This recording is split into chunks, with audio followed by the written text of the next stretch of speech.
Hello and welcome back to Old Hammer and Tongs. So we've been talking a bit about gift ideas. It's that time of year. So you may have a hobbyist in your life and you're thinking, what could I give this person who loves the hobby as a gift? Well, I thought it would be nice to look at some of the brilliant indie companies out there who are making amazing things and to give you the chance to consider them for your gift ideas. So now it's a great chance to look at Alternative Armies. Based in Scotland, here in the UK, they make a number of brilliant ranges, sci-fi and fantasy, and they've also brought back to life old ranges, many of them really going back to the early days of the hobby. So let's jump straight in. This is a range that I was obsessed by. I still am. The Iron Age range. So this is their kind of version of Warhammer 40k, and there's this sort of alien race. Is the alien race? I've got a bunch of them. But there's also these brilliant. I think they're sort of space knights. They're squires and all sorts of different knightly names, which to me I thought just seemed like fantastic. Proxies for C-100 Space Marines, those very first Space Marines that came out in 1986 and 1987. There's just something about that helmet shape, but also the poses, the way they're a bit more human. And Space Marines very, very quickly became kind of juiced up robot warriors. But those early ones did look like humans. And in the Road Trader rulebook, you know, they really did look like they were quite vulnerable, and I think that's what these guys capture. They've got that sense of, they look like knights, but they also look like humans wearing armor rather than just like jacked up space god robot. So I was really excited about these, and actually looking at my Space Marine painting guide from 1988-87, I think. I thought these could work really nicely as maybe ultramarines in those kind of heraldic colours that they used to do. So yeah, this is their ION Age range. Look at this guy lying down and firing. Actually, that's brilliant. Never get a Space Marine lying down these days. There's just so many great poses, and many, in fact, I should have mentioned this. You can see quite a few of them have got signatures on the bottom from the sculptors. So there are a number that were, that's a Bob Ollie, I think. So yeah, that's a Bob Ollie sculpt. Dave Gallagher, who I thought was an illustrator, sculpted one of the really early ones. The Gary Morley sculpted some of them. So it really is a really high quality range. Also incredibly good value for money. The figures are not expensive at all, particularly given how excellent they are.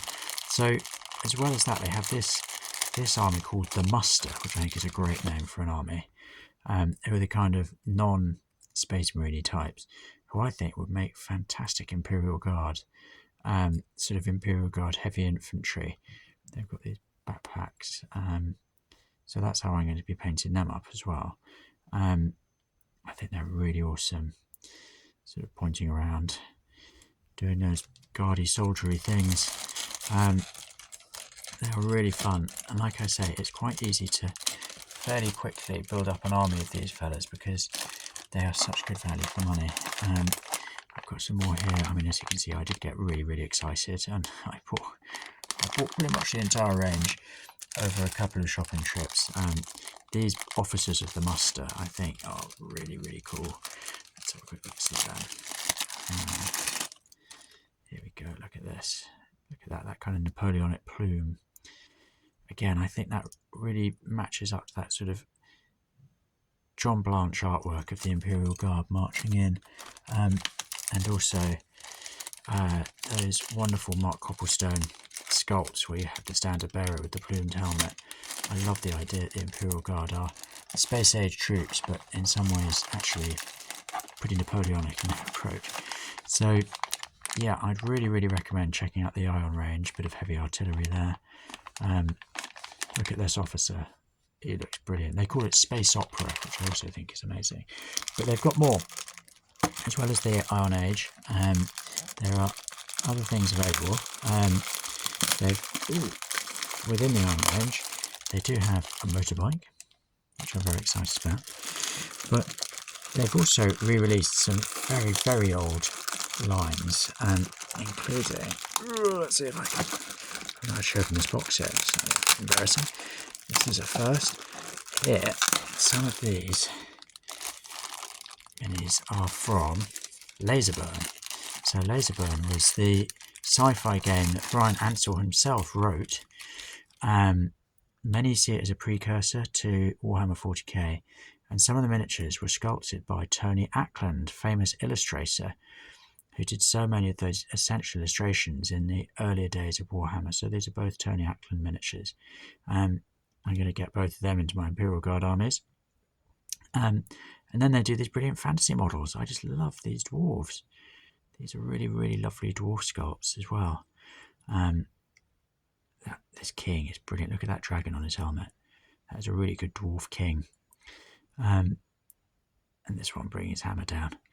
So yeah, there is much to explore and much to love on the Alternative Armies website. I do recommend going there, checking it out. I'll put the link down in the show notes.